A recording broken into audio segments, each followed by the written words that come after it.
नमस्कार मराठी मंडळीवर तुमच्या सगळ्यांचं स्वागत आहे। शिंदेंविरुद्ध ठाकरेंनी मोठा डाव टाकलेला आहे आणि आता विधानसभेला ते स्वतः एकनाथ शिंदे यांच्या विरुद्ध निवडणूक लढणार का, मैदानात उतरणार का असा प्रश्न राजकीय वर्तुळामध्ये निर्माण झालेला आहे। मातृतीर्थ सिंदखेड राजा येथील शिवसैनिक यांनी उद्धव ठाकरे यांना जाहीर पत्र लिहिलंय आणि ते पत्र मी तुम्हाला जसंच्या तसं वाचून दाखवतोय। त्या पत्रामध्ये असं लिहिलंय की आदरणीय उद्धव साहेब, जय महाराष्ट्र। आमच्या बाळासाहेबांनी मोठ्या कष्टाने शिवसेना उभी केली। होय, आमच्या बाळासाहेबांनी। ते आमचेच होते, आमचेच राहतील। ते सदैव शिवसैनिकांचे होते। तुम्ही सत्तेसाठी भाजपची साथ सोडून काँग्रेस राष्ट्रवादी सोबत आलात, पण तुमचं बरोबर होतं। पक्ष चालवायचा म्हणजे सत्ता हवी। पण तुम्ही भाजप सोबत गेला नसता आणि काँग्रेस राष्ट्रवादी सोबत गेला नसता तरी आम्ही तुमच्या सोबत राहिलो असतो।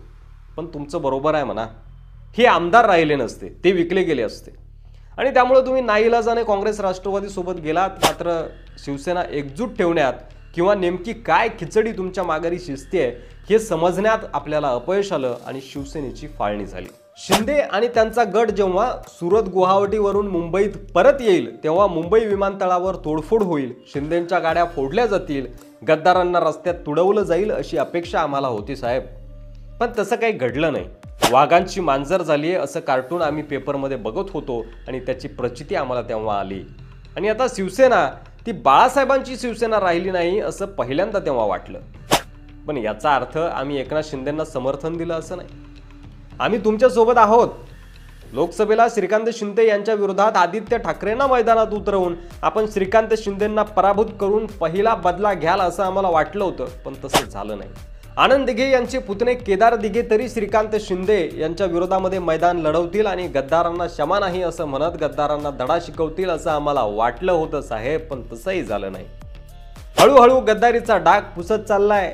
एकनाथ शिंदे लोकप्रिय होत आहेत।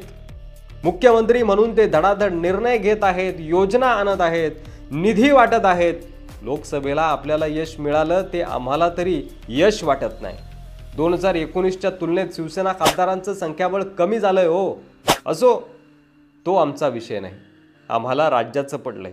एक हाती सत्ता तुमची महाराष्ट्रात यावी असं आम्हाला वाटतं। आता कोर्टाचा निकाल काहीही लागो, मात्र जनतेच्या कोर्टावर तुम्हाला विश्वास आहे ना? मग आमची विनंती आहे, तुम्ही एकनाथ शिंदे यांच्या कोपरी पाचपाकडी मतदारसंघातून शिंदेंच्या विरोधात निवडणूक लढा। शिंदेंना पराभूत करून त्यांना धडा शिकवा। आम्ही तुमच्या सोबत आहोत। तुमचाच एक सच्चा आणि एकनिष्ठ शिवसैनिक। अशा प्रकारचं जे पत्र आहे ते एका शिवसैनिकांना थेट उद्धव ठाकरेंनी लिहिलंय। सोशल मीडियावर हे पत्र प्रसिद्ध केलं गेलेलं आहे। त्यामुळे आता उद्धव ठाकरे एकनाथ शिंदे यांच्या विरोधामध्ये मैदान लढवतात का, विधानसभा लढवतात का, त्यांनी लढवली पाहिजे का, किंवा राजकीय गणित नेमकं काय सांगतं यावर तुमचं मत कमेंट बॉक्समध्ये लिहायला विसरू नका।